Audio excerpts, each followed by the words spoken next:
Oke, baik. Kita mulai ya. Bismillahirrahmanirrahim. Assalamualaikum warahmatullahi wabarakatuh. Waalaikumsalam warahmatullahi wabarakatuh. Waalaikumsalam warahmatullahi wabarakatuh. Ya, pada kesempatan hari ini kita bertemu lagi di mata kuliah Formulasi dan Teknologi Sediaan Steril pada kelas 1 ya, teman-teman ya. Di mana pertemuan hari ini kita juga lanjutkan dengan praktisi mengajar. Kemudian untuk pertemuan hari ini masih dalam perkuliahannya online atau daring. Kemudian nanti harapannya ketika Pak Arel bisa berkunjung ke Jogja, kita bisa mengagendakan untuk tatap muka ya Pak Arel. Nggih. Karena teman-teman ini sebenarnya kemarin ada yang menyampaikan Bu kalau kuliahnya online terus itu bosan gitu Pak Arel. Jadi Oh gitu mengantuk ya. gitu. Terus Oke, kemudian oke. kalau diajak berinteraksi itu mungkin sulit gitu Pak. Gitu. Iya, iya, iya. Memang Ya. menantang ya. Kalau apa namanya? Ya memang kendalanya online gitu. Iya, betul.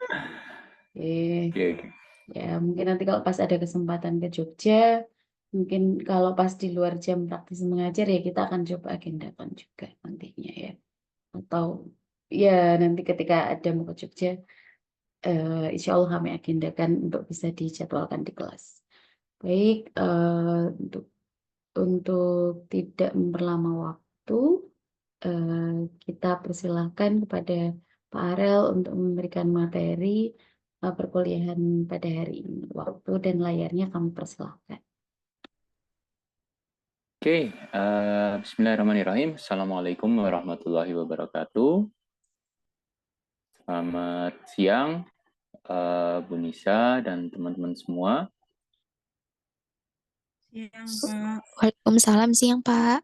Iya, apa kabar teman-teman? Sehat semua? Baik, Pak.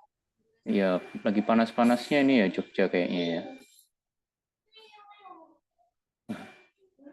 Oke, insya Allah kita siang hari ini, alhamdulillah masih diberikan kesempatan, kesehatan, kemudahan untuk bisa melanjutkan perjalanan kelas kita, kelas steril kita. Mudah-mudahan diberikan kemudahan selalu, diberikan kelancaran teman-teman dan tetap semangat ya, walaupun kuliah online gitu ya.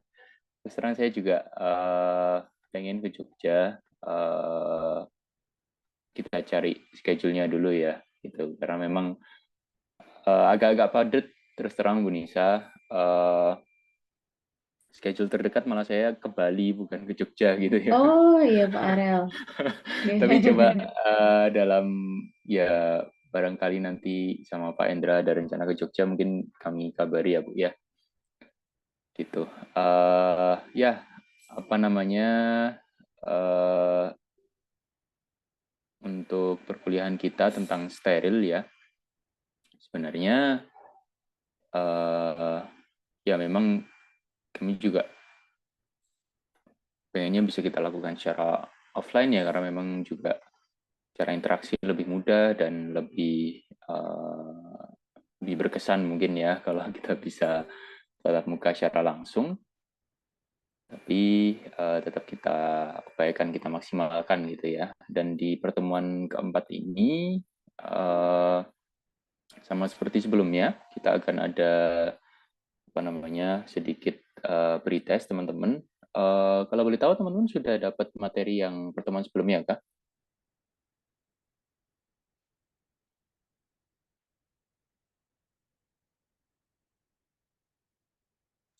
Halo teman-teman. Teman-teman sudah dapat PowerPoint materi yang sebelumnya? Kalau belum, tak share dulu ya. Iya Pak Arel, mungkin di link Google Drive atau bagaimana. Kemarin mahasiswa itu ini UTS, kemudian Iya betul, UTS ya. kami buatkan soal yang hampir sesuai dengan materi yang sudah diajarkan. Oh gitu ya. Oke. Gitu ya. Itu ya, materinya saya share di kolom chat. Nah, teman-teman silakan bisa ngisi dulu, ngisi pretestnya terlebih dahulu gitu ya. Open PDF kok, open PDF. Jadi kalau teman-teman lupa atau masih mengingat-ingat, bisa buka PDF-nya, kita bisa buka materinya ya, sambil ngisi pretestnya gitu. Cuman memang waktunya kita batasin ya dalam ngisi pretest, mungkin sekitaran 15 menit dari sekarang ya, jadi sampai jam 13.17. Silakan teman-teman bisa ngisi pretestnya. Bisa melalui QR code yang ada di layar atau melalui link ya, linknya juga saya share ke chat sebentar.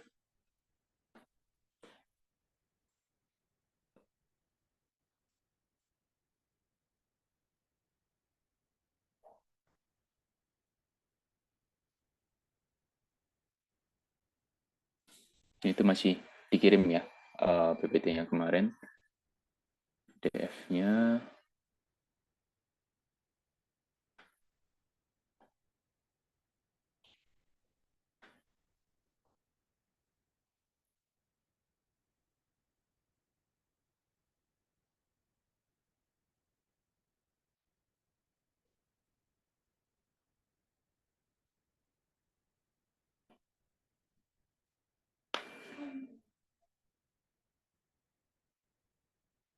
Ada PPT pertemuan 2, 3, mungkin sekaligus saya share PPT pertemuan pertama ya.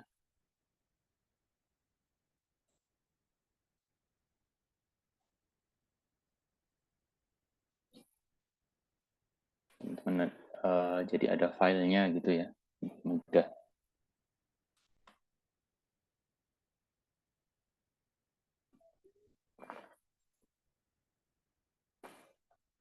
Ya, silakan bisa diisi terlebih dahulu untuk pretestnya teman-teman.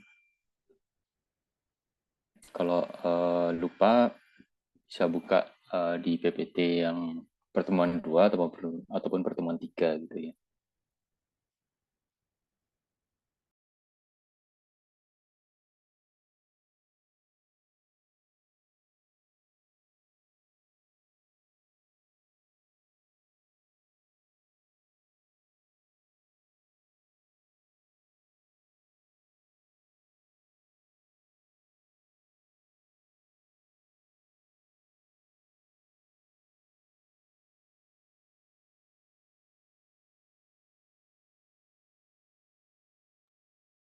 Mohon izin masuk Pak Arel, ini mungkin tadi di kolom chat itu tulisannya bit.ly surveinya ada E-nya gitu nih Pak, terus ada E di tengah antara R sama V, jadi pas kebuka agak lain. Kemudian ini yang bawahnya yang bener yang ini nggih, bit.ly survei PM3 nggih.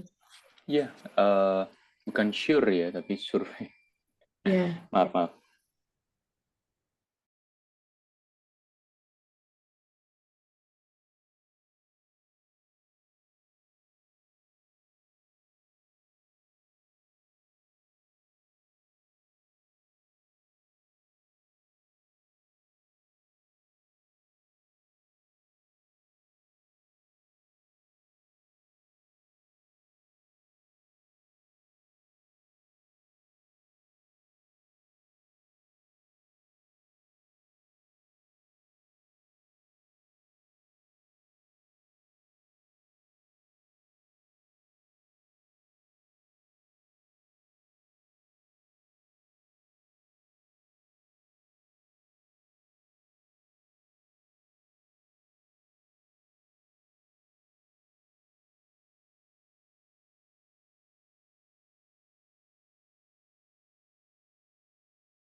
Sambil mengisi survei, saya juga izin masuk Pak Ariel, mohon maaf.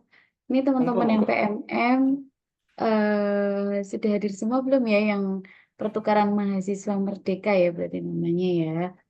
Nah ini sepertinya belum bergabung semua di kelas 1.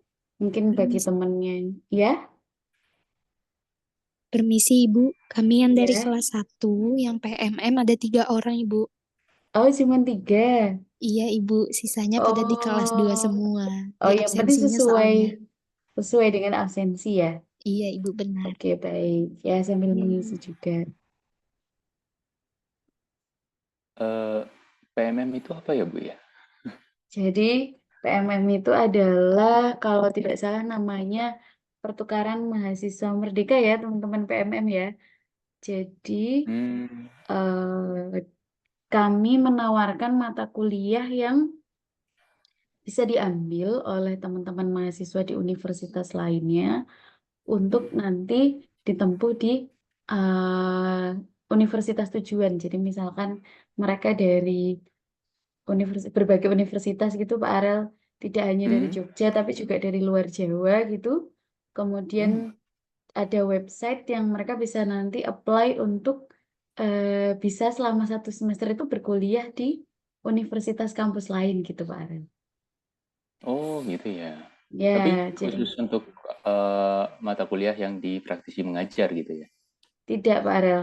Semua mata kuliah Oh. yang mereka belum ambil di semester itu dan kalau tidak salah guys seperti itu. Jadi dan diambil di semester tersebut gitu dan sesuai dengan misalkan kalau di univ lain FTS steril tuh mata kuliah compounding steril misalkan gitu Pak Hmm. Arel. Nah, itu mungkin di sini namanya FTS steril. Nah, mereka mengambil mata kuliah tersebut gitu. Oh, oke oke oke. Menarik. Seperti Baru tahu saya, baru tahu. ya, seperti mahasiswa kami itu juga ada yang farmasi itu berkesempatan untuk kuliah selama 1 semester ini di universitas di Bali gitu. Oh, gitu ya. Ya, Oh. bertukar. Gitu ya. Ada Mbak siapa tadi? Mungkin boleh Iya sambil Bu, benar. ceritakan, sambil ceritakan ini dari universitas mana, Mbak siapa namanya? Saya Cantika Cantika. Natania. Iya Ibu. Iya, Saya boleh dari open cam ya biar kami juga tahu ini. siang Pak Arel, Ibu. Oke. Ya. Iya, saya Cantika Natania Fijreniza. Saya dari Mhm. Sekolah Tinggi Ilmu Kesehatan dari Samarinda, Kalimantan Timur. Hmm. Oh, jauh sekali ya. Iya. Oke oke. Oke.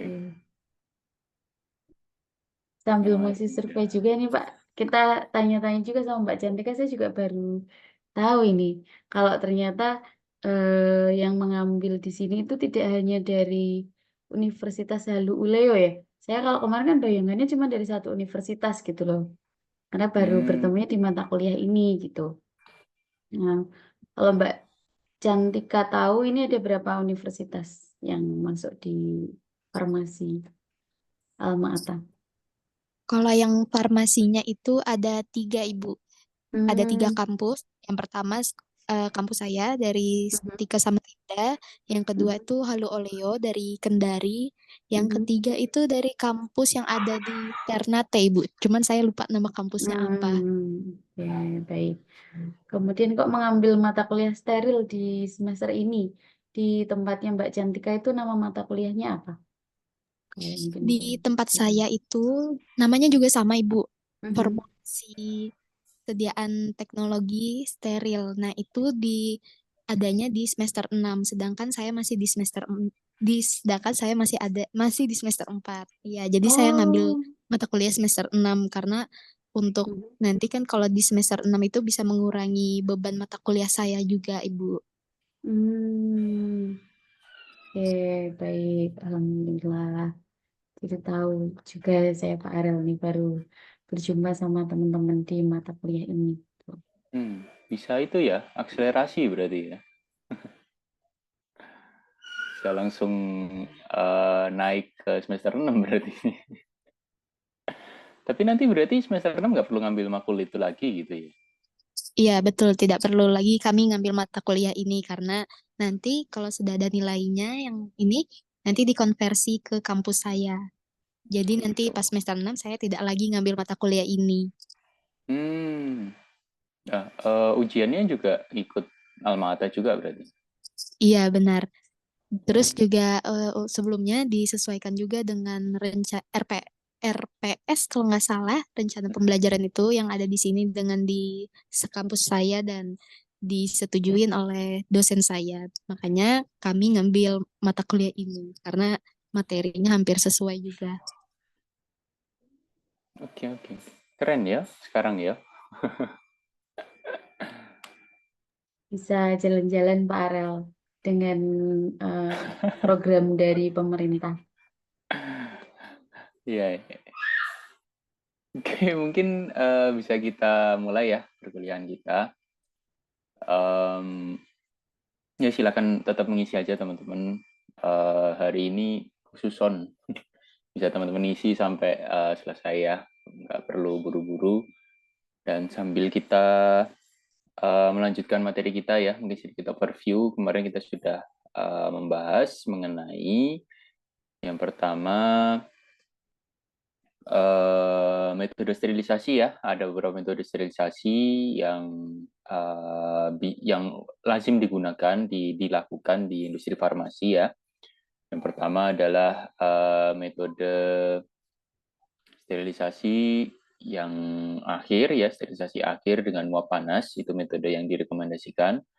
Kemudian ada sterilisasi aseptis, kemudian metode sterilisasi yang lain-lain secara global ya, ada sterilisasi menggunakan panas kering, sterilisasi menggunakan gas, bahkan menggunakan radiasi seperti itu. Kemudian setelah metode sterilisasi kita juga membahas mengenai beberapa aspek untuk menjamin mutu produk yang steril ya. Ada banyak, ada 5 ya, ada 5 dan sedikit reminder ya memang untuk target dari produk steril itu adalah sterility assurance level, harus bisa memenuhi nilai SIL itu ya, yaitu diperoleh dari perhitungan F0 di mana dengan F0 8 kita bisa mencapai sterility assurance level setingkat 10 pangkat min 6, yang mana artinya adalah di dalam 1 juta produk ada potensi 1 produk yang tidak steril seperti itu. Terus kemudian kita juga mulai menyinggung atau membahas tentang sarana penunjang kritis gitu ya, yang diatur oleh BPOM ya. Dan ada 3 sarana penunjang kritis yang dititik beratkan oleh BPOM. Yang pertama adalah sistem tata udara yang kemarin sudah kita bahas dan akan kita lanjutkan di siang hari ini, yaitu sistem pengolahan air atau water treatment plant, dan untuk sistem udara bertekanan, compressed air gitu ya. Dan kemudian nanti kita akan membahas tentang sanitation and hygiene, termasuk juga personal training gitu ya. Sebenarnya itu semua ya, mulai dari sarana penunjang kritis, bagaimana mengatur orang gitu ya, sanitation hygiene itu nantinya akan erat kaitannya dengan pembuatan atau manufacturing sediaan steril seperti itu. Dan kalau secara jadwal ya, kalau secara jadwal di RPS memang seharusnya kita siang hari ini mulai membahas kalau nggak salah obat tetes hidung kalau nggak salah ya, formulasi dan evaluasi obat tetes hidung. Kemudian yang nanti yang di pertemuan selanjutnya itu tetes telinga dan tetes mata kalau nggak salah ya. Terus pertemuan selanjutnya itu SVP atau small volume parenteral, dan yang terakhir nanti tentang LVP seperti itu. Tapi karena kita pengen menyampaikan basicnya terlebih dahulu, jadi mungkin kita sampaikan sekarang untuk sarana penunjang kritis, kemudian nanti sanitation hygiene, personal training seperti itu ya. Dan sebenarnya kesemuanya itu ya akan saling terkait gitu. Yang membedakan adalah dari sisi formulasinya saja gitu. Jadi apa bedanya antara sediaan small volume, large volume, dan obat tetes mata, tetes telinga, tetes hidung itu yang bedakan formulasinya saja. Kalau secara prinsip produksinya nanti akan sama seperti itu. Jadi kita sekarang membahas mungkin global manufacturing-nya dulu, nanti detailnya ke masing-masing pertemuannya seperti itu. Dan untuk sistem tata udara, oh ya sebelumnya kenapa sih sarana penunjang kritis itu ada 3 yang dititik beratkan oleh BPOM gitu ya, sedangkan kayak sistem boiler, terus kemudian sistem listrik, pasokan listrik, kenapa tidak diatur oleh BPOM? Karena kunci dari sarana penunjang kritis itu adalah sistem yang kontak langsung dengan produk, ya. Jadi udara yang ada di ruang produksi, kemudian air yang digunakan untuk produksi, serta udara bertekanan, kompres air yang digunakan untuk diproduksi, itu kesemuanya kontak dengan larutan ataupun kontak dengan produk yang diproduksi gitu ya, kontak dengan obat yang diproduksi. Jadi kayak tentunya kayak air pasti digunakan dalam formula gitu ya, dalam formula obat. Terus kemudian sistem tata udara ya, udara yang ada di ruang produksi pasti kontak dengan obat. Apalagi dengan sediaan steril, itu potensi kontak udara itu menjadi sumber kontaminasi yang paling tinggi gitu ya. Karena apa? Karena udara itu yang membawa kotoran-kotoran yang ada di ruangan, bukan kotoran sih, maksudnya potensi pengotor yang ada di ruangan, termasuk menjadi media transfer antara kita sebagai operator di industri dengan produk gitu ya. Dan sistem udara bertekanan juga gitu. Jadi kayak dalam proses mengalirkan larutan ya, kalau di pembuatan sediaan steril dalam bentuk infus ya, infus atau larutan, itu kan larutannya pasti melewati pipa-pipa, dan untuk melancarkan atau mentransfer larutan, itu larutan pasti akan ditekan dengan udara gitu ya, supaya larutannya bisa ngalir secara cepat dan pengisiannya berjalan dengan lancar gitu. Dan udara bertekanan ini pun juga kontak dengan larutan. Maka dari itu 3 poin tadi ya, mulai dari sistem tata udara, terus kemudian sistem udara bertekanan, dan yang terakhir tadi yang akan kita bahas sekarang yaitu sistem pengolahan air atau water treatment plant. Itu kesemuanya akan kontak dengan produk dan berpotensi untuk mempengaruhi mutu dari produk gitu ya. Maka 3 sarana penunjang kritis ini sangat penting gitu. Dan sebagaimana yang kita sudah ketahui bersama bahwa air yang kita gunakan untuk pembuatan sediaan steril itu grade-nya adalah WFI gitu ya, water for injection.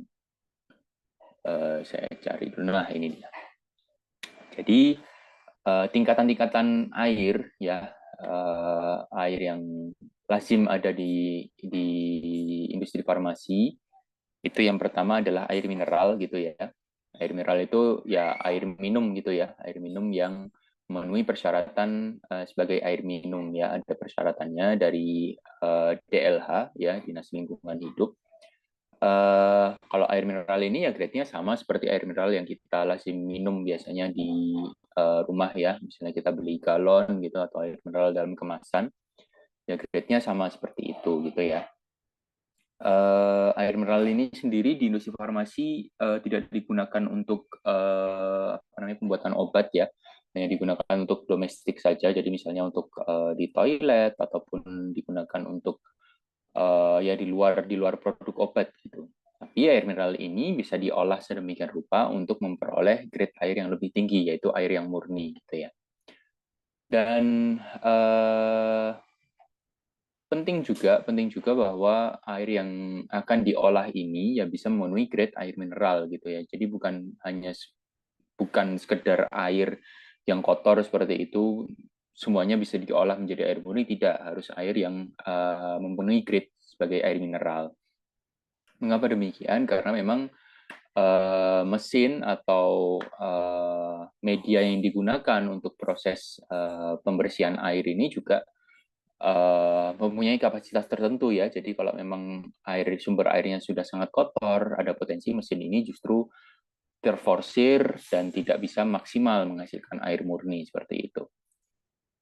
Dan sebenarnya di industri farmasi sumber air mineral itu ada 2. Yang pertama memang dari alam yang diolah ya, masih diolah, misalnya diberikan klorin seperti itu supaya tidak kotor, terus kemudian melalui sand filter ya, media filter supaya untuk menghilangkan partikel-partikel yang besar gitu ya. Dan atau air yang diperoleh dari PDAM, instalasi PDAM ya. Jadi misalnya mengambil instalasi PDAM yang ada dari pemerintah gitu. Nah, untuk instalasi air yang dari alam itu perlu disertifikasi gitu ya. Jadi misalnya pabrik melakukan pengeboran, ya pengeboran untuk mencari sumber mata air itu tidak boleh mengganggu lingkungan sekitar. Jadi biasanya kedalamannya itu harus sangat dalam ya. Jadi sifatnya sumur yang deep dalam ya, sumur yang sangat dalam untuk bisa mengambil air yang artesis yang tidak mengganggu lingkungan sekitar seperti itu. Kemudian air yang diperoleh itu diolah sedemikian rupa yang melalui beberapa tahapan untuk diperoleh air murni. Nanti tahapannya akan kita lihat gitu ya. Nah, air murni ini dikenal juga sebagai purified water atau PW gitu ya.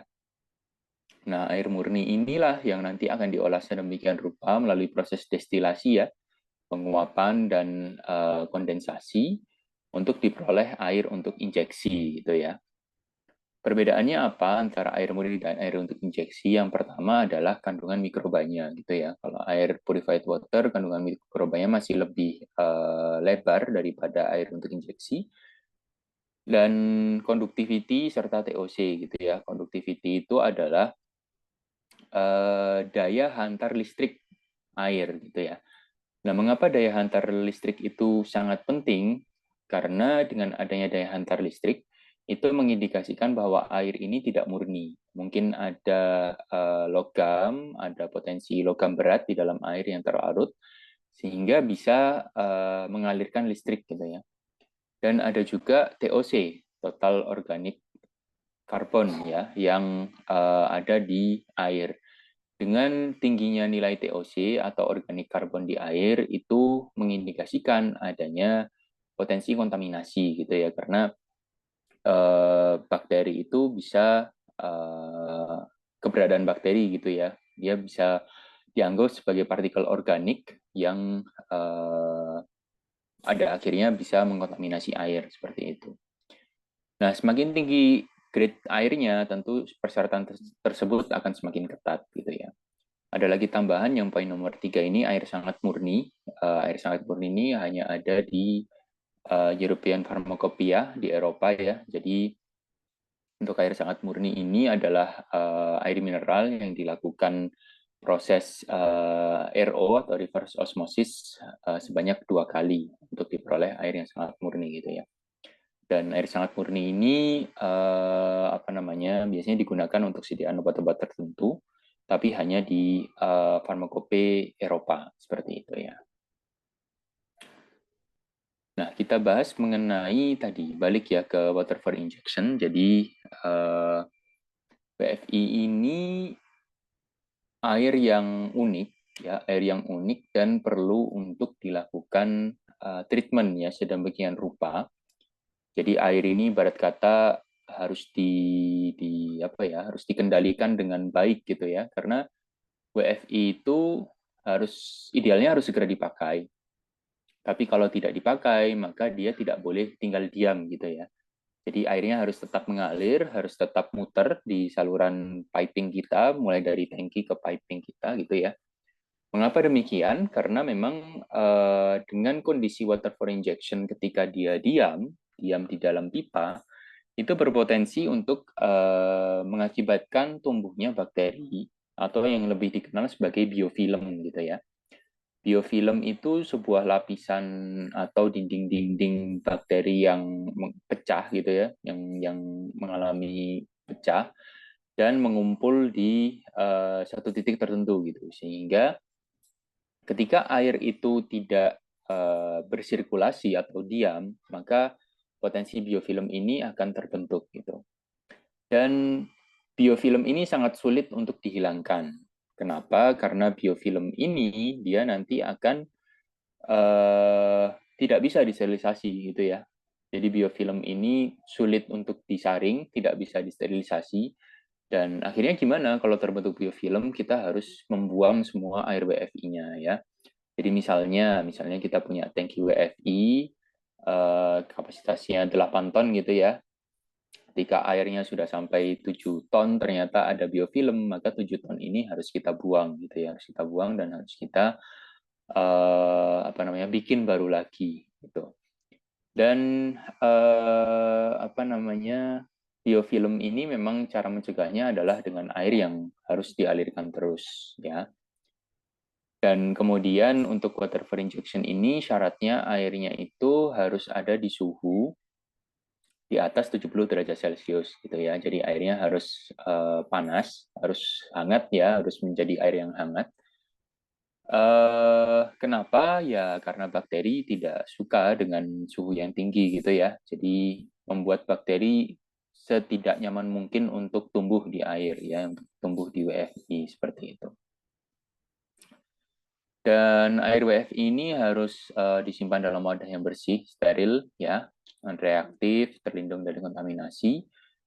Dan harus direkam secara rutin suhunya ya. Jadi ada perekaman suhu secara rutin harus di atas 70 terus gitu ya selama proses penyimpanannya. Dan ada samplingnya setiap hari gitu ya. Jadi setiap hari akan diuji oleh tim QC gitu. Mereka secara rutin setiap pagi akan ngambil sampel WFI terus kemudian nanti akan diuji gitu ya. Dan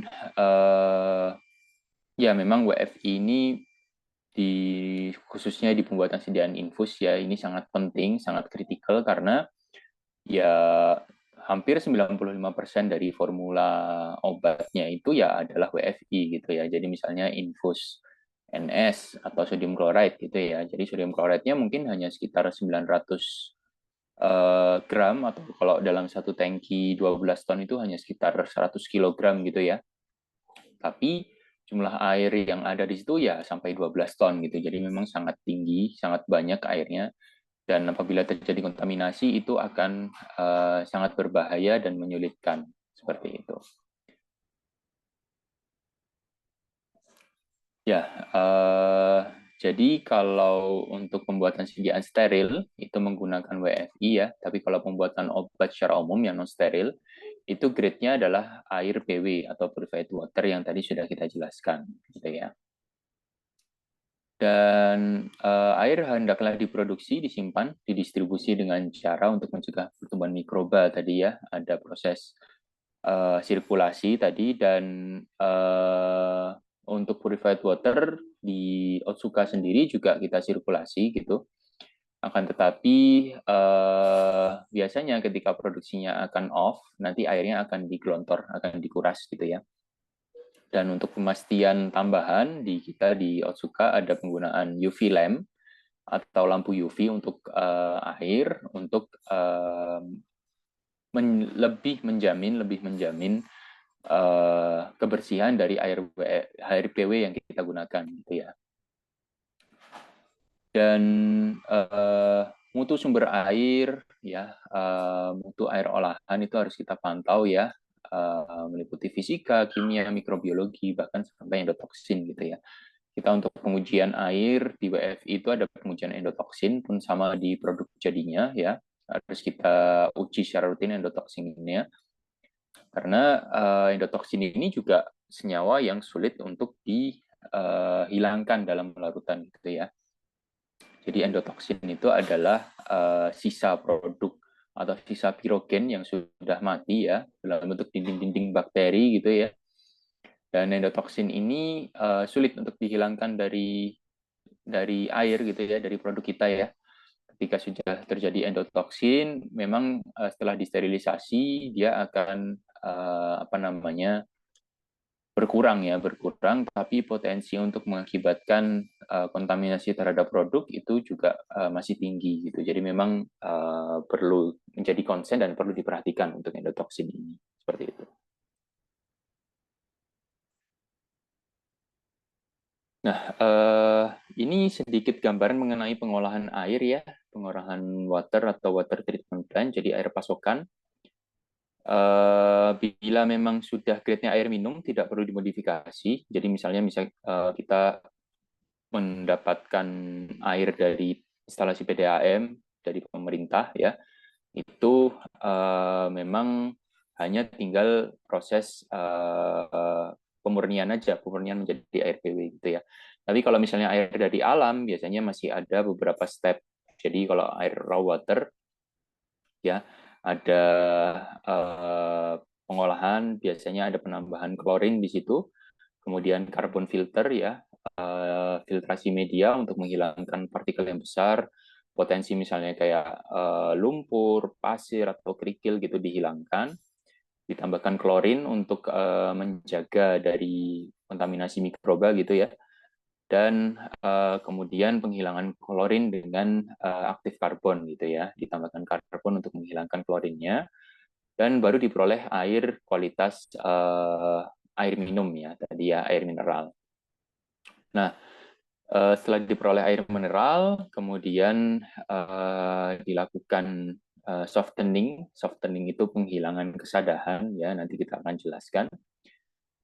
Pengurangan anion kation ya, pengkondisian bau dan warna air serta pengurangan mikroba ya untuk diperoleh grade purified water. Nah, dari purified water ini nantinya akan diperoleh water for injection ya, setelah melalui proses destilasi gitu ya, pemanasan bertingkat bertahap seperti itu.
Pak Ariel, mohon maaf suaranya termute.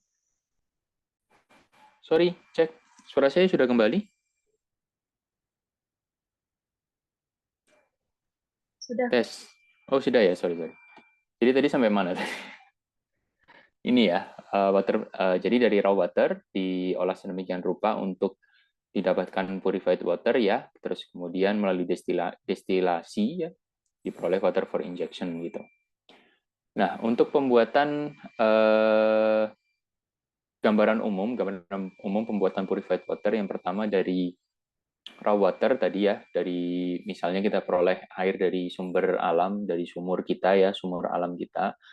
Itu nanti air akan ditampung, terus kemudian akan melalui beberapa tahapan ya. Yang pertama adalah sand filtration untuk menghilangkan partikel-partikel yang besar ataupun lumpur atau pasir yang ada di air tersebut ya, karena ini memang air dari alam yang mungkin nggak bisa kita kontrol 100% gitu ya. Kadangkala airnya bagus, kadangkala mungkin ada lumpur ataupun kotoran seperti itu ya.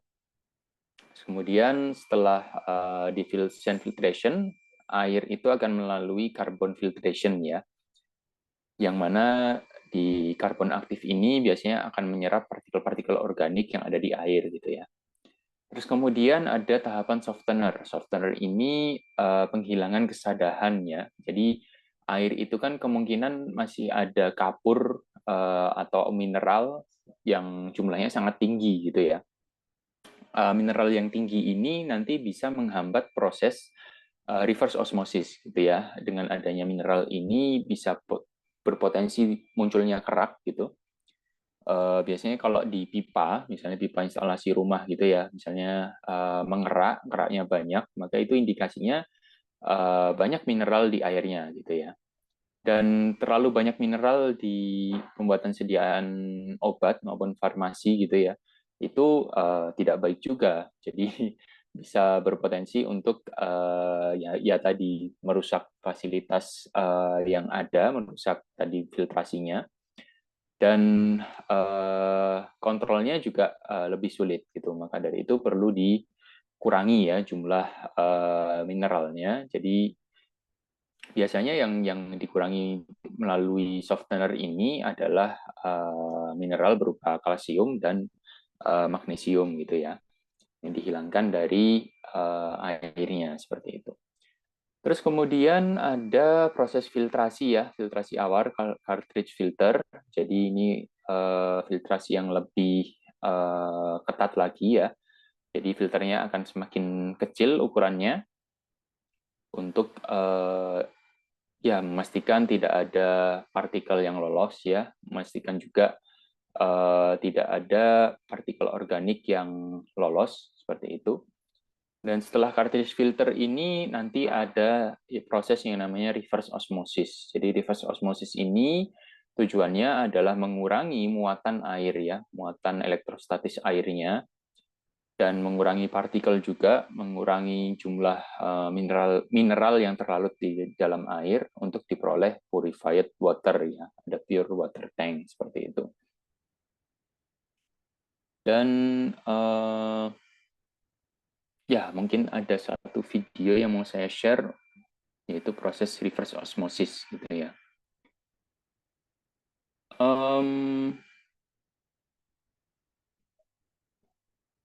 Mana ya? Wait.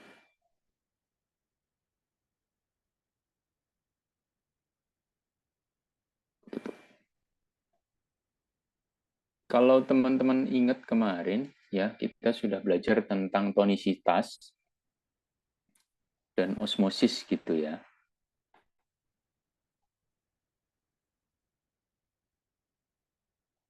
Sebentar. Nah, osmosis itu adalah perpindahan air ya.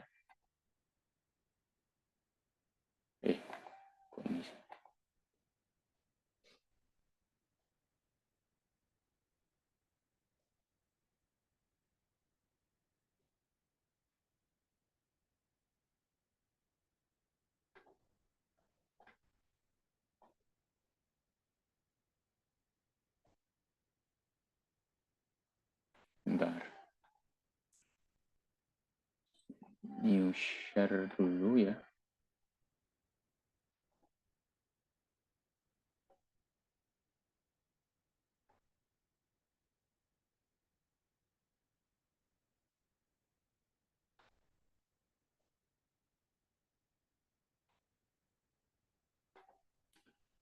Ya, kemarin kita sudah belajar tentang osmosis ya. Osmosis itu kan perpindahan air ya dari lingkungan air dengan zat terlarut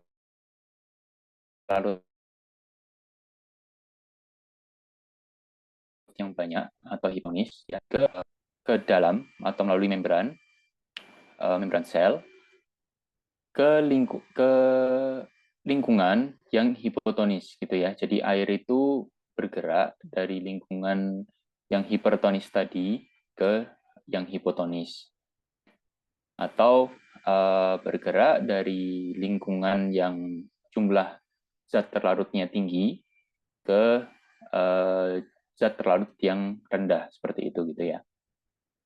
Nah, kalau osmosis itu kebalikannya. Reverse osmosis itu adalah kebalikannya gitu ya. Jadi air akan dipaksa untuk berpindah dari lingkungan yang hipotonis ke lingkungan yang hipertonis gitu ya. Jadi kita bisa lihat di video ini. Mungkin kalau teman-teman saya nggak tahu ya sekarang masih banyak atau enggak pengisian galon di Jogja gitu ya. Biasanya teknologinya adalah reverse osmosis gitu ya. Bahkan ada yang sampai 3 kali atau 4 kali reverse osmosis seperti itu ya. Cuman reverse osmosis ini filternya juga beda-beda gitu ya. Ada yang filternya sampai 0,2 mikron, ada yang hanya 0,5 mikron gitu ya. Dan grade-nya memang berbeda-beda. Kalau di industri farmasi, filter yang digunakan adalah setara dengan 0,2 mikron gitu ya. Kita bisa lihat proses reverse osmosis ini untuk di sistem PDAM di Australia kalau nggak salah.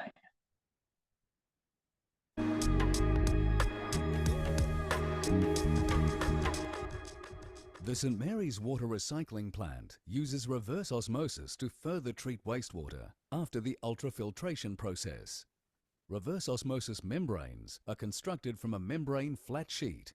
It is comprised of 3 layers: a polyester fabric support base, a microporous polysulfone layer, and a 0.2 micron thick polyamide barrier layer.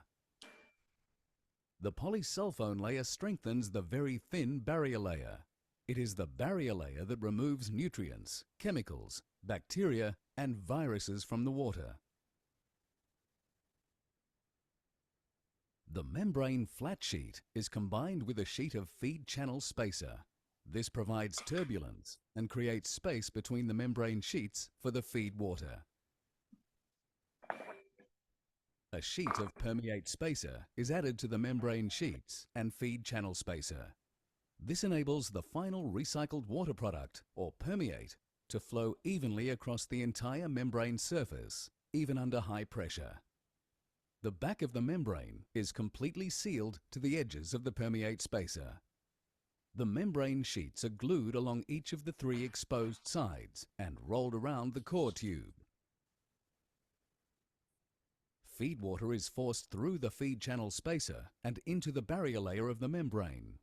Water passes through the membrane surface into the permeate channel. It flows in a spiral direction and collects in the core tube.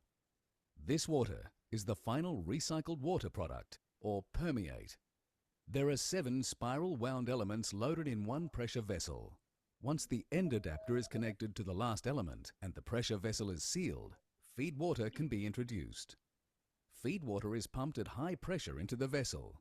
As it travels, small molecules like water pass through the membrane, while larger particles such as salt, bacteria, and viruses do not. The final recycled water product is collected from the end of the elements. The concentrate or reject from that vessel flows to another stage, producing more recycled water. At St. Mary's, there are 6 reverse osmosis treatment trains, each with 3 stages. This design produces the highest amount of recycled water with reduced concentrate waste. Stage 1 has 52 pressure vessels, Stage 2 has 24 pressure vessels, and Stage 3 has 12 pressure vessels. 58 million litres of feed water enters the reverse osmosis system on a daily basis. As the feed water passes through each stage, more recycled water is extracted. 65% of recycled water is extracted at Stage 1. The remaining 35% is passed through Stage 2, where a further 10% is extracted. The final 25% is passed through Stage 3, where the last 5% of recycled water is extracted. 80% of all feed water is recovered as recycled water. An average of 50 million litres of recycled water is produced every day at St. Mary's. The remaining concentrate contains so much salt and impurities that to recycle it would not make economic sense. This concentrate stream of 8 million litres a day is sent to North Head Wastewater Treatment Plant, where it is treated and released into the ocean.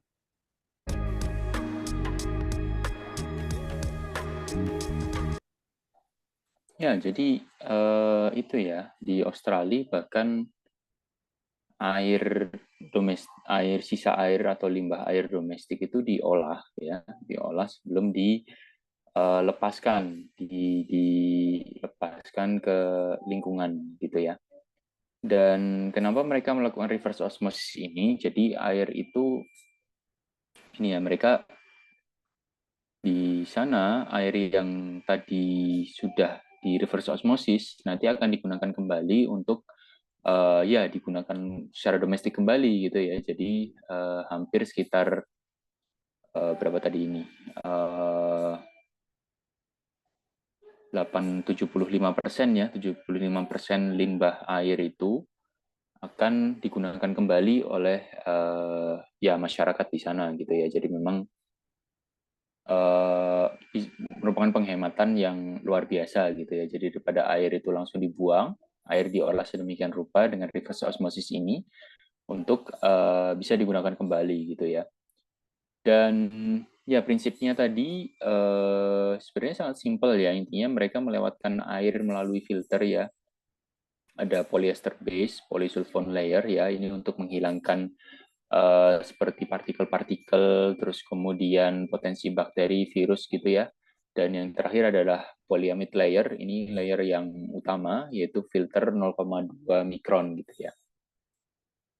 Dan untuk melewati filter ini diperlukan tekanan yang sangat besar gitu ya, tekanan yang tinggi. Jadi air itu akan didorong untuk melewati filter ini gitu ya. Dan air itu kan apa namanya bisa berpindah ya, bisa berpindah melalui membran ini ya. Jadi hanya air yang bersih saja yang akan tertampung ya. Dan air yang masih ada partikel terlarutnya tadi akan tetap di bagian yang tidak bersih, kotor, dan tidak akan digunakan lagi gitu ya. Dan tadi akan dialirkan menuju stasiun berikutnya. Dan sisa konsentrat air yang sudah tidak bisa di reverse osmosis nantinya baru akan dibuang gitu ya. Dan nanti air itu hanya akan masuk ke ini ya, dinding yang bagian yang di tengah ini atau tabung di tengah ini. Jadi air yang kotor tadi kan melalui sela-sela sini ya. Melalui sela-sela sini secara bertahap akhirnya mereka akan masuk ke bagian yang bersih ini gitu ya. Air yang bersih nanti akan ditampung sebagai recycled water tadi ya. Seperti itu gambaran untuk reverse osmosis di di sistem RO ya, untuk menghasilkan air dengan grade purified water seperti itu.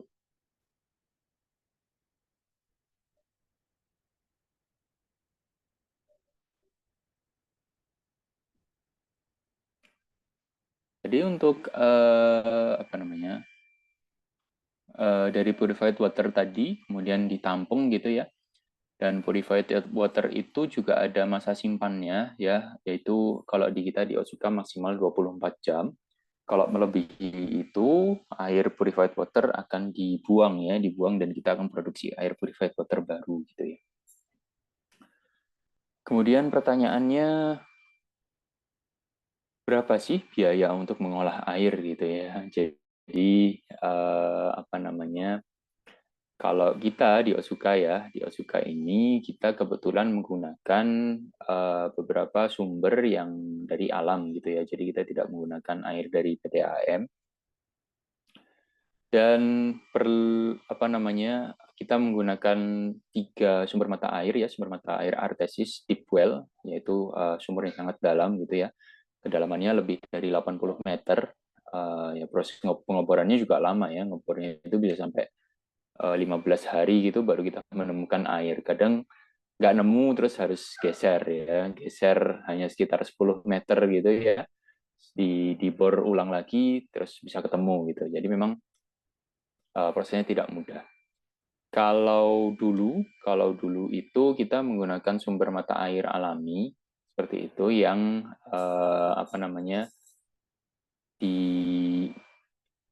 jadi Otsuka itu ada di Jalan Sumber Waras namanya gitu ya. Dan dulu itu di Otsuka itu Sumber Waras itu adalah pemandian air sumber gitu ya. Kalau mungkin di di Klaten itu ada Umbul Ponggok ya. Mungkin teman-teman pernah ke sana.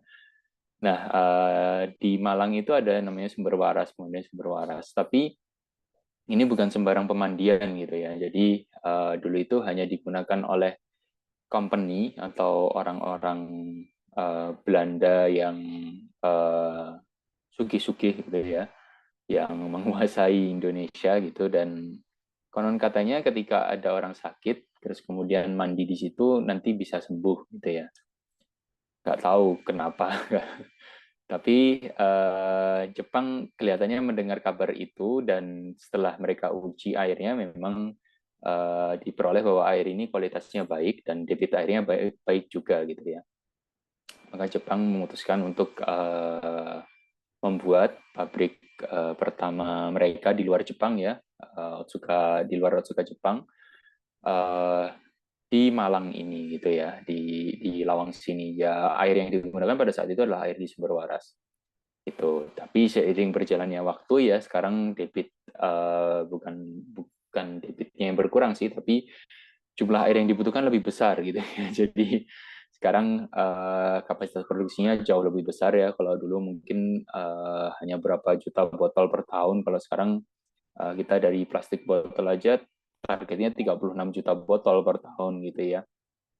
Belum lagi unit yang lain yang softback itu bisa sampai 50 juta botol per tahun targetnya. Dan jumlah air yang dibutuhkan itu lebih banyak gitu. Jadi perlu eksplorasi sumber mata air lagi gitu ya. Dan airnya itu diolah sedemikian rupa, dan kalau kita hitung di apa namanya, di kebutuhan utility yang digunakan, terus kemudian jumlah zat kimia mungkin tadi kayak klorin yang digunakan, penggantian filter yang dilakukan, itu kalau kita hitung 1 liter airnya itu sekitar Rp7.000 gitu ya untuk WFI ya.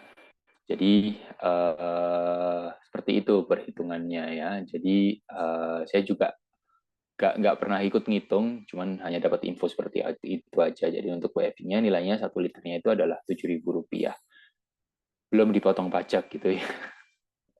Jadi apa namanya? Tentunya itu juga sangat penting ketika nanti kita proses costing ya. Ketika kita menentukan harga jual dari produk ya. Sebagai gambaran itu harga produk obat itu setiap bulan itu kan sebenarnya berubah-ubah ya. Jadi tergantung pada saat bulan itu kondisi keuangan pabriknya seperti apa. Jadi misalnya kita ternyata dalam 1 bulan itu banyak menggunakan spare part mesin. Nah, itu juga akan mempengaruhi nilai jual atau harga jual dari obat-obat kita seperti itu. Jadi sebenarnya secara transaksi dari perusahaan ke distributor itu harga obat itu fluktuatif. Jadi kadang lebih mahal dari sebelumnya, kadang lebih rendah. Tapi memang ada range tertentu yang disepakati antara kita, antara pabrik dan distributor gitu. Tapi kalau di end user yang kita ketahui ada nilai HET, yaitu harga eceran tertinggi ya, itu yang nanti harga maksimal untuk penjualannya gitu ya. Dan harganya tidak boleh lebih dari itu ketika kita supply ke distributor kita seperti itu. Ya. Nah, selain selain sistem pengolahan air ya, ada udara bertekanan juga gitu ya. Jadi kenapa sistem udara bertekanan itu berpengaruh? Karena ya seperti yang kita jelaskan di awal tadi, untuk contohnya misalnya pembuatan infus gitu ya, air yang ada di dalam tangki dengan jumlah 1 tangki itu, misalnya di Otsuka pakai 12 ton ya 1 tangkinya ya, itu untuk mengalirkan air segitu banyaknya, otomatis harus ada tekanan tambahan. Kalau tidak, kalau kita hanya mengandalkan gravitasi saja, bisa air ini proses transfernya akan lama gitu ya, akan lama. Yang namanya air di dalam pipa itu kan juga nggak bisa kita kontrol ya, jadi arah airnya mungkin tidak bisa seragam, mungkin airnya terjadi turbulensi, yaitu bisa ada potensi seperti itu. Maka dari itu ada udara tekan yang kita berikan ya, istilahnya di dalam tangki itu nanti akan disemburkan air supaya airnya itu akan lebih cepat turun gitu ya, lebih cepat turun, lebih cepat terdistribusi. Belum lagi nanti misalnya di dalam proses pengisian gitu ya, proses pengisian botol itu kan prosesnya sangat cepat ya. Semakin lama proses pengisian airnya, maka kita akan semakin lama proses produksinya ya, otomatis nanti produktivitinya tidak akan tercapai gitu ya. Dan untuk itu maka juga ada penggunaan udara bertekanan kompres air untuk menjamin bahwa atau memfasilitasi proses transfer dari obat dari larutan ke dalam botol atau proses pengisian larutan ke dalam botol gitu ya. Jadi bisa dibayangkan kalau misalnya kompres air ini tidak bersih, kompres air ini ternyata kotor, atau mungkin ada kontaminan, ada olinya, itu bisa mempengaruhi mutu dari obatnya gitu ya. Jadi kompres air ini sangat penting untuk kita perhatikan. supaya tidak terjadi kontaminasi ke dalam produk kita.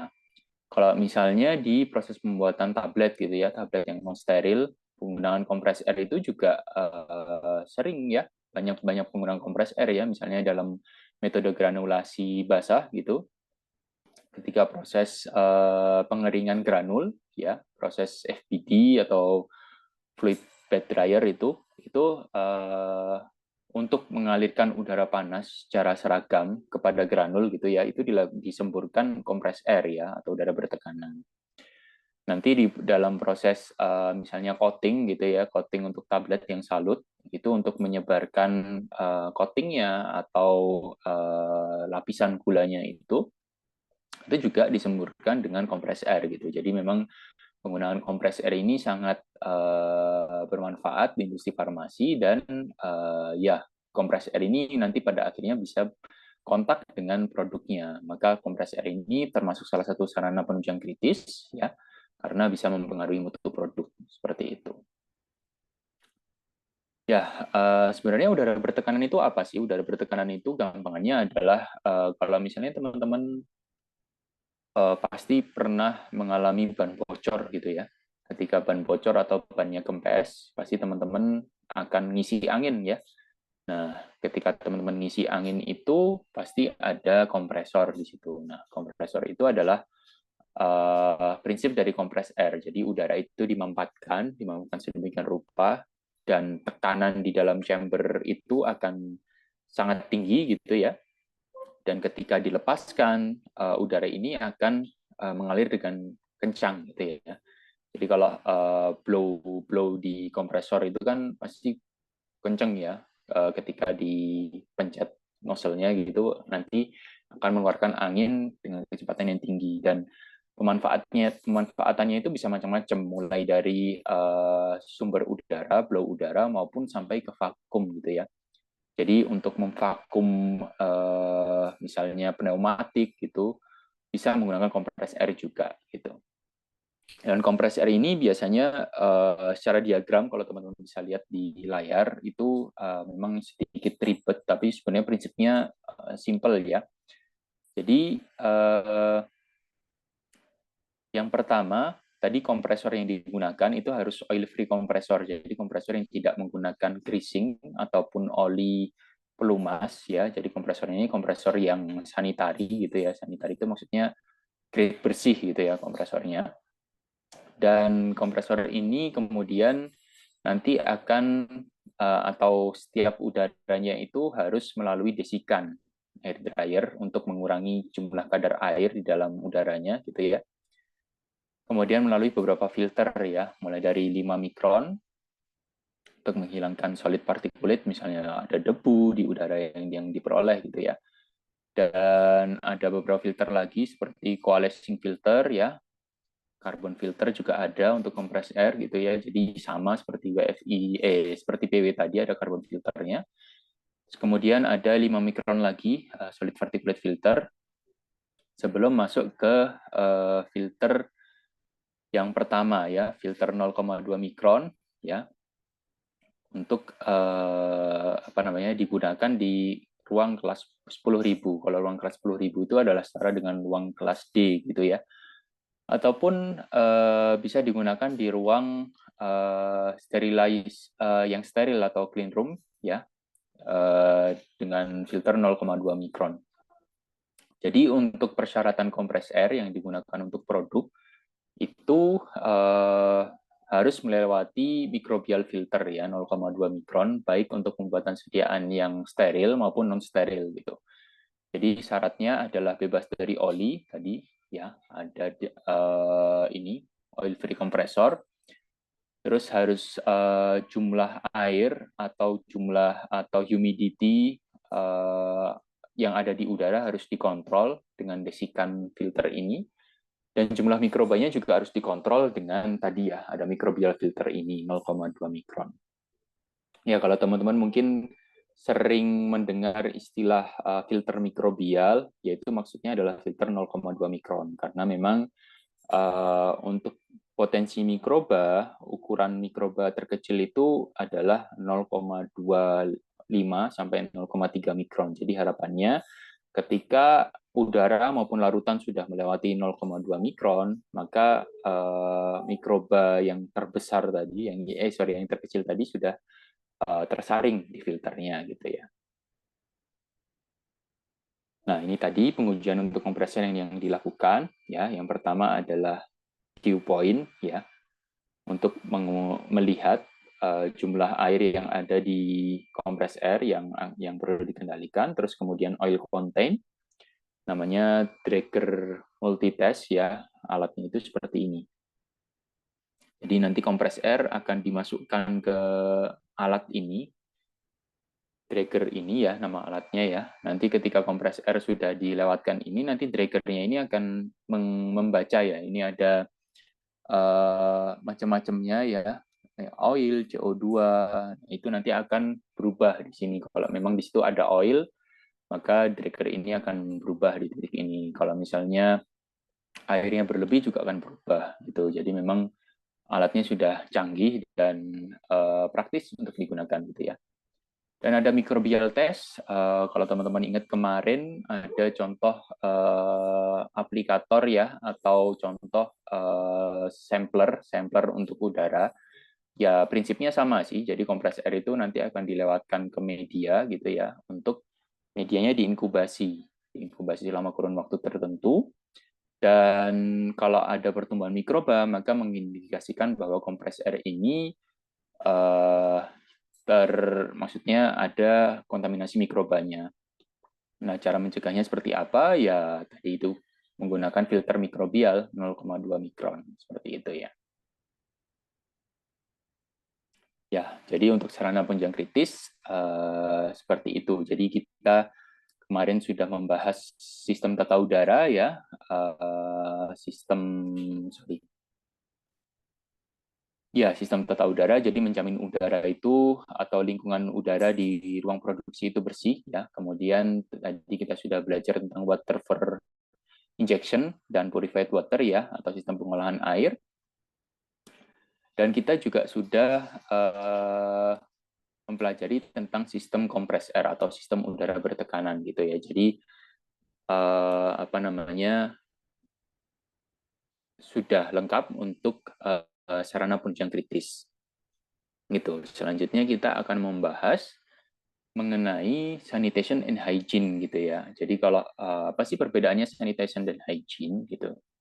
Kalau sanitation itu lebih terkait dengan di luar operator gitu ya. Maksudnya kayak ruangan, bagaimana mensanitasi ruangan, terus kemudian bagaimana sanitasi mesin, bagian-bagian dari mesin, sanitasi jalur gitu ya. Kalau hygiene itu lebih terkait ke personal. Jadi misalnya memastikan bahwa operator itu tangannya bersih ya, tidak membawa kontaminasi dari luar, dan bagaimana penggunaan pakaian kerja itu lebih erat kaitannya dengan hygiene seperti itu. Dan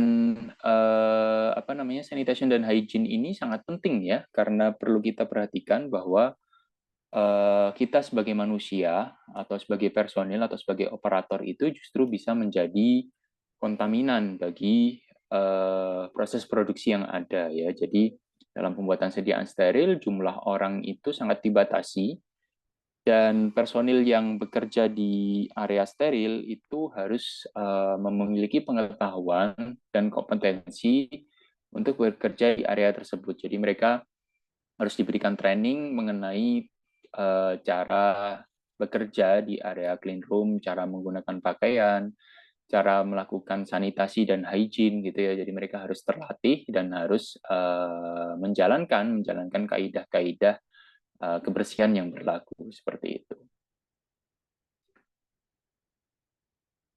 Ya, jadi untuk sanitation dan hygiene ya, untuk sanitasi ruangan harus ada program yang tertulis gitu ya. Jadi misalnya apa disinfektan yang digunakan di dalam ruangan itu harus ditetapkan ya, dan harus ada validasinya juga gitu. Terus kemudian setiap berapa lamakah sanitasi ruangan dilakukan? Misalnya 1 hari sekali kah? Atau misalnya 1 minggu sekali? Untuk area steril biasanya dilakukan sanitasi itu 1 hari sekali gitu ya. Jadi misalnya di shift pagi dilakukan sanitasi, dengan disinfektan yang ditetapkan. Jadi yang umum disinfektan yang digunakan adalah alkohol, tapi harus ada rotasi disinfektan. Ya, rotasi itu maksudnya apa? Jadi disinfektannya harus diganti. Kenapa harus diganti? Itu untuk mencegah terjadinya resistensi mikroba atau resistensi mikroorganisme yang ada di ruang produksi gitu ya.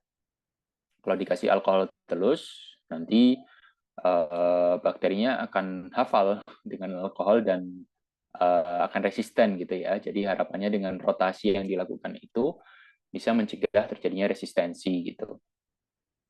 Dan minimal ada 2 jenis disinfektan dengan periode waktu tertentu gitu ya. Kalau kita suka, biasanya setiap 7 hari kita ganti ya, kita lakukan rotasi dari disinfektan yang digunakan. Jadi misalnya 7 hari menggunakan alkohol, ya alkohol 70%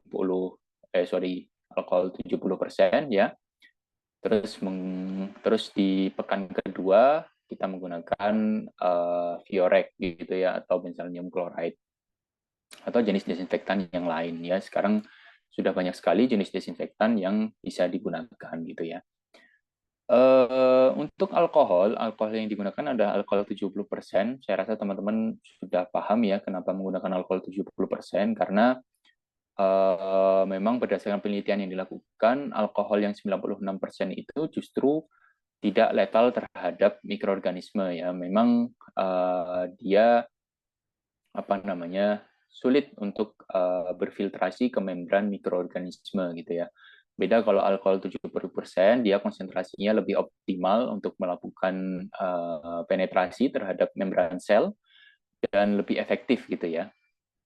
Tapi yang perlu diperhatikan teman-teman, alkohol 70% yang digunakan di industri farmasi itu haruslah disaring ya. Ada proses filtrasi di filter mikrobial ya, 0,2 mikron juga, untuk menghilangkan partikel-partikel yang ada di alkohol gitu. Jadi alkohol juga harus difiltrasi secara rutin gitu ya pembuatannya.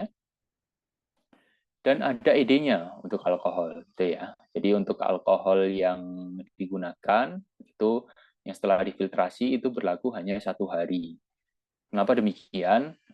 Tentu melalui proses validasi ya. Jadi setelah validasi, setelah 1 hari alkohol itu disimpan, dilakukan uji lagi, dilakukan uji mikrobiologi dan dilihat apakah ada potensi kontaminan di situ. Dan berdasarkan penelitian yang dilakukan di tempat kami, memang terbukti bahwa alkohol setelah 1 hari disimpan, dia ada potensi terbentuknya bakteri seperti itu. Jadi memang harus disaring ulang gitu ya untuk alkohol 70%. Karena memang alkohol 70% ini ya masih ada 30%-nya air gitu ya. Jadi potensi mikroba itu masih ada bahkan di dalam alkohol gitu ya. Terus kemudian harus ada pemantauan secara berkala, jadi ada trending ya. Nanti dilihat dalam misalnya 1 bulan itu mikrobanya apa aja sih? Apakah itu mikrobanya sama terus atau mikrobanya berganti-ganti ya? Kalau mikrobanya sama terus, dikhawatirkan mikroba tersebut sudah resisten terhadap disinfektan yang kita gunakan seperti itu. Dan untuk disinfektan ini teman-teman, dia ada validasinya, jadi harus diuji terhadap mikroba-mikroba yang lazim ditemukan di ruang produksi gitu ya. Dan harus dibuktikan bahwa disinfektan ini mampu untuk menghilangkan jumlah atau mampu menghilangkan mikroba yang ada di produksi gitu ya. Nah, selain proses disinfeksi yang dilakukan secara rutin, ada yang namanya proses fumigasi ya. Fumigasi itu gampangannya adalah proses fogging gitu ya, fogging di ruang produksi. Cuman untuk fumigasi ini teman-teman ini dilakukan untuk metode atau fasilitas produksi yang aseptis gitu ya. Jadi untuk pemastian lebih tinggi, stepnya sebenarnya adalah fumigasi ya. Jadi fumigasi ini kan memang bisa menjangkau setiap bagian ruangan ya, menjangkau setiap bagian ruangan, menjangkau setiap bagian bahkan sistem tata udara gitu ya. Dan tapi fumigasi ini lebih besar biayanya, yang pertama. Yang kedua juga berbahaya untuk manusia ya, berbahaya untuk operator. Seperti itu. Nah, yang tidak kalah pentingnya adalah proses cuci tangan gitu ya. Cuci tangan ini sangat penting dan seringkali dilupakan ya. Seringkali kita cuci tangan itu ya wis cuci tangan biasa pakai sabun, tapi tidak menjangkau bagian-bagian yang harus dijangkau gitu ya. Maka sangat penting kita untuk cuci tangan secara proper gitu ya. Coba saya carikan videonya gitu.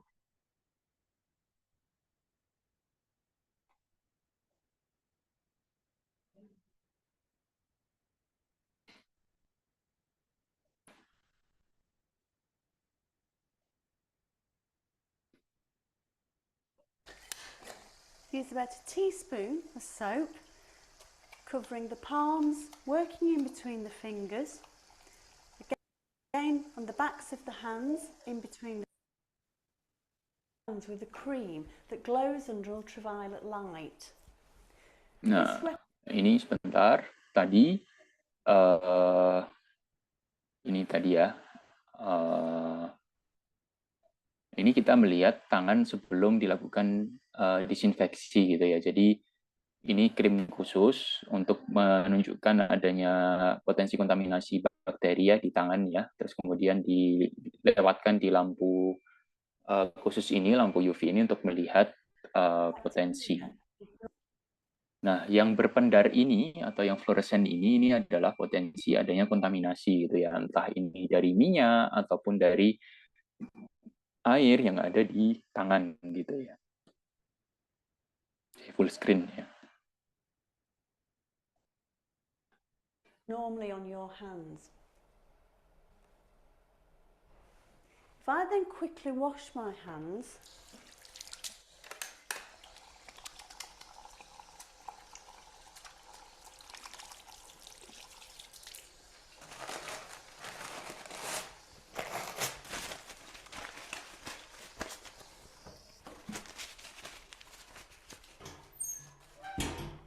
and replace them back under the ultraviolet light, you can see.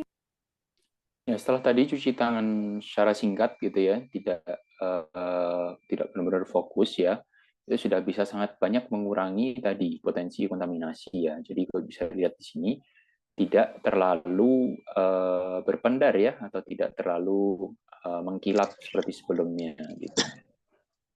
Where the cream remains in the creases of the skin and around the fingernails. By pressing fingertips on the agar. Tapi ketika dilakukan percobaan ya, percobaan fingertips ini, jadi jari itu kemudian dikontakkan dengan media ya, dengan media agar ternyata masih ada potensi kontaminasi juga gitu. The agar plate is incubated overnight, and this is the result the next morning. Setelah diinkubasi, ternyata masih muncul mikroba gitu ya, setelah diinkubasi selama 1 malam gitu. Jadi memang potensi mikroba dari kita manusia itu sangat tinggi gitu ya. Jadi memang harus dilakukan sanitasi dengan baik seperti itu. This little white dot is the result of one bacterial cell from the hand multiplying millions of times overnight.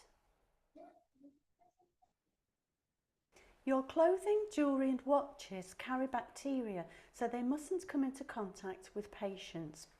Before you clean your hands, roll up your sleeves, tuck in your tie if you have one, take off your wristwatch and any rings with stones or ridges on them.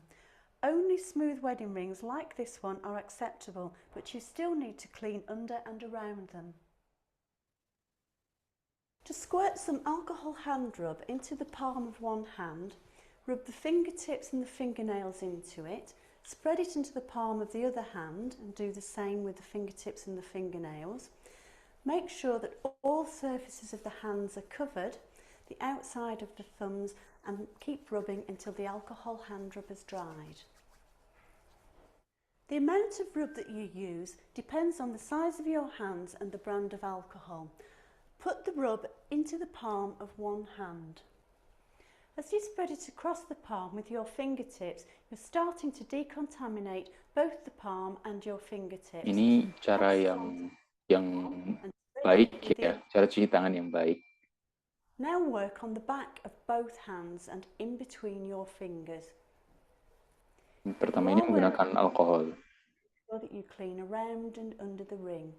The idea is to cover all the surfaces of both hands up to the wrists and keep rubbing until the alcohol dries. Wet your hands using warm but not hot water. Use about a teaspoon of soap, covering the palms, working in between the fingers. Again, on the backs of the hands, in between the fingers. Interlock the fingers so that the fingernails are cleaned. Cover the outside of the thumbs and up to the wrists. This should take about 15 seconds or 2 to 3 verses of Happy Birthday to You. Rinse well and dry the hands thoroughly.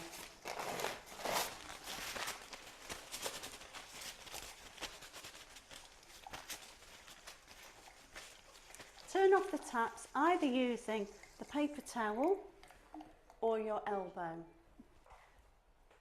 Avoid a common mistake. Make sure that you open the bin with your foot, not with your hands.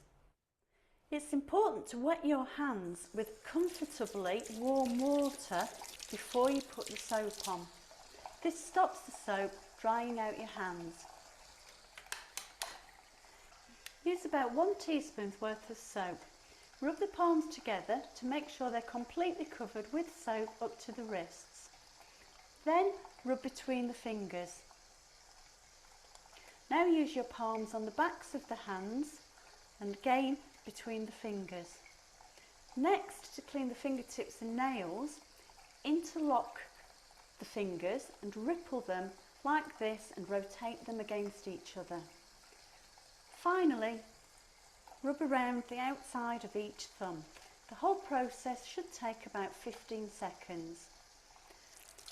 Rinse off all the soap with water and dry your hands carefully with a paper towel. Dry the palms and backs of your hands to help remove any remaining bacteria. Work the towel between the fingers and underneath and around your nails. Use the towel or your elbow to turn off the tap. Open the pedal bin with your foot to dispose of the towel.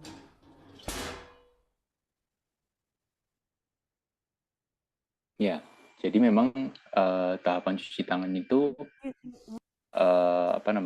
cukup sebenarnya sederhana ya. Intinya adalah meratakan sabun maupun misalnya ketika kita menggunakan sanitizer alkohol gitu ya, meratakan ke seluruh permukaan tangan ya. Poin yang perlu diperhatikan adalah proses kontaknya sabun maupun sanitizer itu setidaknya adalah 15 detik ya untuk menjamin sanitasi yang lebih maksimal gitu. Dan jangan lupa setelah tangan kita sudah bersih itu untuk tidak melakukan kontak dengan misalnya keran yang digunakan maupun tidak kontak dengan bagian pintu atau bagian tempat sampah yang digunakan gitu ya. Dan setelah pencucian jangan lupa untuk mengeringkan tangannya ya. Pengeringannya ada bisa menggunakan hand dryer yang pakai udara gitu, ataupun menggunakan tisu seperti itu ya. Tapi kalau di industri farmasi lazimnya menggunakan hand dryer karena tisu itu juga bisa menjadi sumber dari partikel gitu ya. Kalau video yang kita saksikan barusan ini adalah video untuk rumah sakit gitu, tapi sebenarnya konsepnya sama untuk di industri farmasi. Jadi untuk memastikan tangan itu bersih, kita gunakan metode atau proses yang sama seperti itu. Jadi mungkin teman-teman juga bisa mulai mempraktekkan gitu ya, karena kalau tidak dipraktekkan pasti kita akan lupa gitu, terutama tadi ya untuk membersihkan kuku-kuku biasanya kayak di pelupan gitu pelupan di tangan seperti itu. Dan ya mungkin bagi sebagian orang ya sepele tapi sangat mempengaruhi gitu ya, apalagi di area sanitasi area yang dengan pembuatan metode aseptis itu sangat penting untuk menjaga kebersihan. Dan setelah cuci tangan sebenarnya masih di cover dengan handscoon atau sarung tangan gitu ya. Dan sarung tangan sendiri juga jangan lupa untuk diberikan alkohol lagi ya setelah menggunakan sarung tangan untuk memastikan sarung tangan itu bisa steril gitu ya. Dan tadi seperti yang sudah kita jelaskan ada fumigasi ya. Fumigasi menggunakan zat kimia tertentu gitu. Jadi untuk menghilangkan untuk menghilangkan potensi mikroba di dalam ruangan gitu ya. Biasanya adalah untuk proses yang aseptis kalau fumigasi. Nah, untuk pembersihan jalur gimana? Pembersihan pipa-pipa, tangki, mesin pengisian gitu, ada dua metode ini. Yang pertama CIP, singkatan dari cleaning in place gitu. Yang kedua adalah SIP, sterilization in place ya.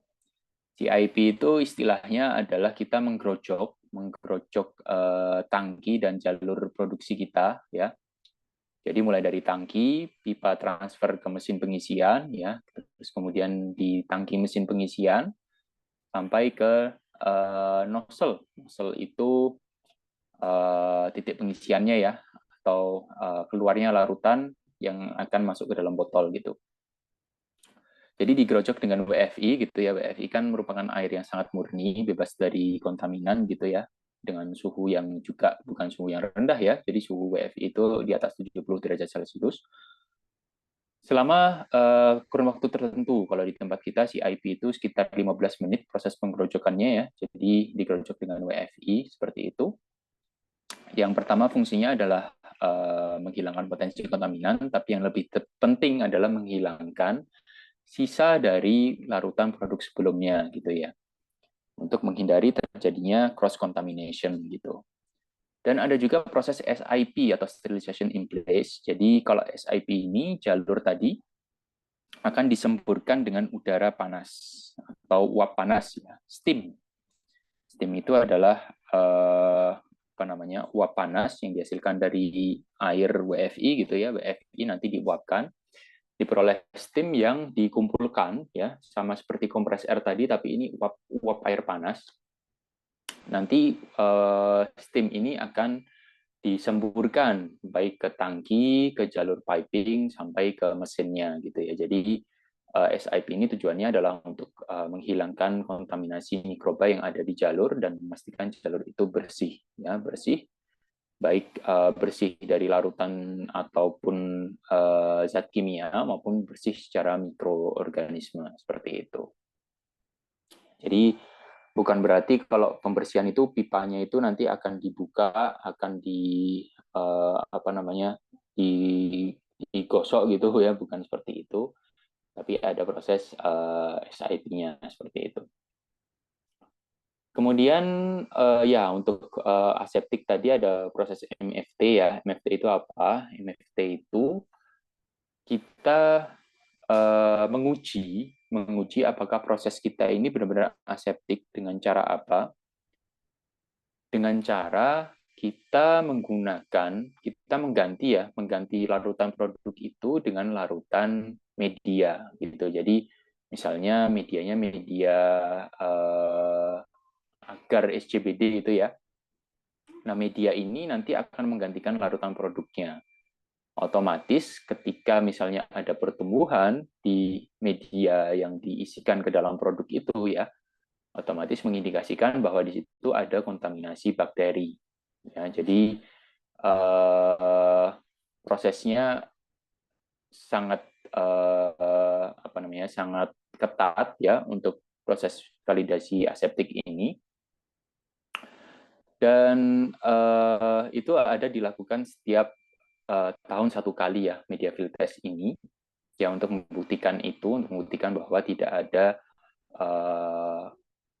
potensi kontaminasi seperti itu. Dan bahkan dalam media field test ini ada simulasi-simulasi yang dilakukan. Jadi misalnya jumlah orangnya itu lebih banyak dari biasanya, atau misalnya ada mati listrik gitu ya, mati listrik selama 15 menit. Nah, itu disimulasikan selama MFT ini. Nanti dilihat apakah ada kontaminasi mikroba atau tidak.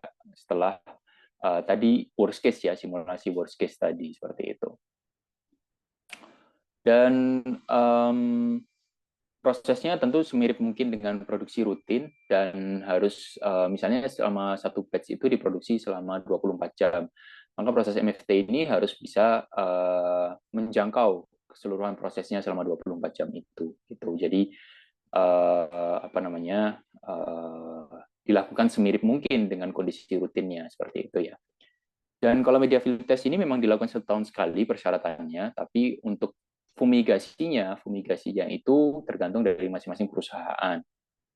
Ada yang melakukan fumigasi setiap 3 bulan sekali, ada yang 6 bulan sekali, dan ada yang 1 tahun sekali, bergantung pada risiko yang ada ya, bergantung pada tadi proses monitoring dari galur atau proses monitoring mikroba ruangannya juga akan dilihat ya, dan hasil pengujian dari produknya juga akan direview secara rutin setiap tahun 1 kali seperti itu. Ya, ada persyaratannya untuk validasi seperti itu ya. Dan yang terakhir adalah personal training. Mengapa pentingnya personel? Karena personel itu menjadi sumber kontaminasi gitu ya. Terutama training yang paling penting yang pertama adalah tentang tata cara berproduksi ya, atau perilaku di ruang produksi. Tidak melakukan gerakan secara secara sporadis atau gerakan mendadak yang cepat gitu. Dan terutama tentang penggunaan pakaian ya, tentang gowning gitu. Jadi gowning ini sangat penting. Nah, mungkin teman-teman bisa cek nanti di YouTube ya. Di YouTube itu saya carikan ini video yang cukup lengkap menjelaskan tentang gowning ya. Judulnya Aseptic Gowning for the Clean Room ya. Di channel Bio Network ini teman-teman bisa lihat video ini nanti. Dan untuk gowning di area aseptik itu bisa dikatakan untuk industri steril itu gowning yang paling tinggi ya, karena aseptik itu adalah proses yang kelas kebersihan yang paling tinggi. Ada lagi yang lebih tinggi yaitu untuk pembuatan sediaan hormonal gitu ya. Tapi ya tentu kalau hormonal itu kan kita harus melindungi personil dari obat yang diproduksi. Kalau pembuatan sediaan steril, kita harus melindungi obat yang diproduksi dari potensi kontaminasi personilnya, seperti itu. Ya, jadi untuk personalia juga ada pemeriksaan kesehatan tahunan yang wajib dilakukan 1 tahun sekali, terutama untuk mengidentifikasi adanya potensi penyakit menular, gitu ya. Dan baju luar dilarang masuk ke area produksi, jadi baju yang digunakan misalnya untuk berangkat ke pabrik, yang digunakan di jalan itu harus dilepas, ya, harus kita lepas, dan kita harus menggunakan pakaian khusus produksi, ya. Jarang menggunakan arloji, perhiasan, handphone, kosmetik, ya, apalagi makanan. Dan setiap masing-masing kelas kebersihan itu ada perbedaan gowningnya, gitu ya. Khusus untuk operator visual, inspeksi visual harus ada harus ada pengecekan kesehatan mata ya, termasuk monitoring itu minus ataupun plus, dan untuk menentukan kacamata yang akan digunakan oleh operator inspeksi visual. Jadi operator inspeksi visual itu boleh menggunakan kacamata, tapi kacamatanya ya harus yang sesuai seperti itu. Ya. mungkin untuk pertemuan kita cek suara saya apakah terdengar ya? Iya, masih terdengar Pak Irwan. Oh ya, sorry. Oke. Oh, ini chat yang tadi ya. Ya mungkin untuk perkuliahan kita sore hari ini sampai situ ya, sampai tadi kita sudah membahas tentang sarana penunjang kritis ya, terus kemudian tentang sanitasi hygiene dan personel hygiene gitu ya. Mungkin ada pertanyaan dari teman-teman sebelum kita akhiri.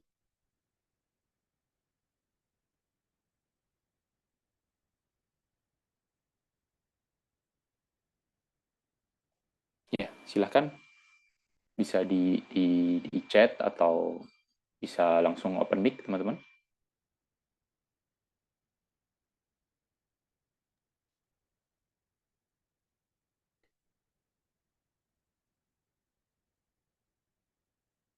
Ya, sepertinya teman-teman mahasiswa ini, ini ada yang mau bertanya ya, Mbak Vivi Oke. ya, silakan Mbak Vivi ya.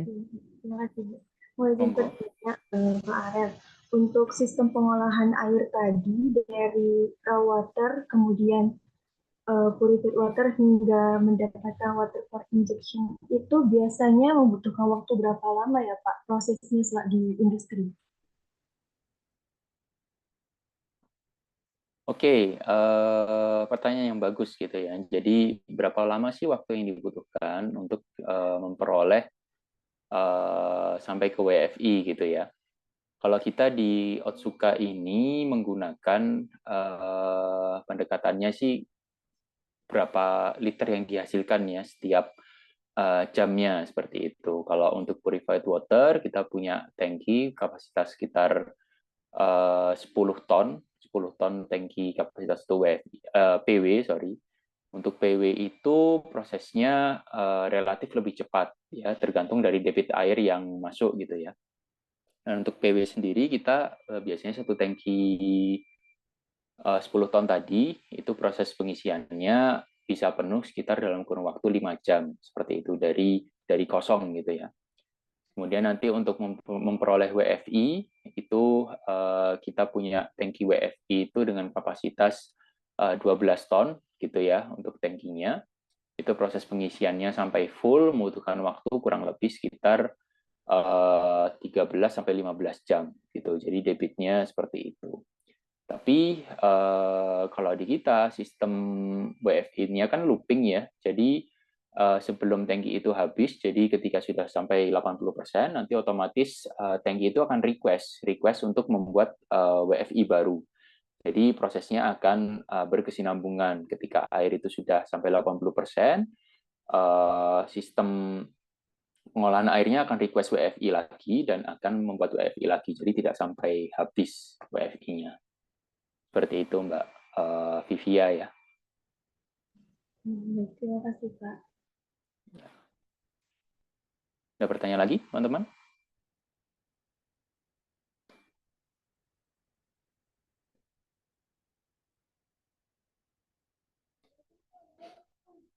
Sepertinya belum ada ini ya Pak ya. Oke. Mungkin bisa diakhiri oleh Pak Arel, terus kemudian nanti dengan saya. Gitu. Oke, sebelumnya terima kasih teman-teman ya atas kesempatannya sore hari ini. Insya Allah di pertemuan selanjutnya kita lanjutkan. Mungkin kita akan mulai masuk ke proses manufacturing gitu ya. Bagaimana pembuatan sediaan steril. Dan saya kurang tahu di pekan depan kita berapa pertemuan ya rencananya ya, Bu Nisa? 1 kah atau 2 mungkin? Saya juga belum tahu Pak, karena LNO-nya kan Pak Adi. Saya belum membaca lagi peta pembelajarannya. Kemudian Oke. Pak Arel ini bisa diagendakan berapa jam begitu? Saya rencananya mungkin 1 pertemuan. Satu pertemuan ya. Pertemuan di pekan Insya depan. Allah. Nah, kelihatannya pekan depannya mungkin saya ada agenda. Okay. Tapi masih belum fix sih. Mungkin nanti saling berkabar ya. Tapi mungkin setelah pertemuan di pekan depan ini ada sedikit tugas mungkin ya. Jadi nanti kita Hmm. di pertemuan selanjutnya kita akan sharing hasil diskusi tugasnya. Gitu. Jadi mungkin presentasi dari teman-teman sambil kita review bareng-bareng sih, rencananya sih seperti itu.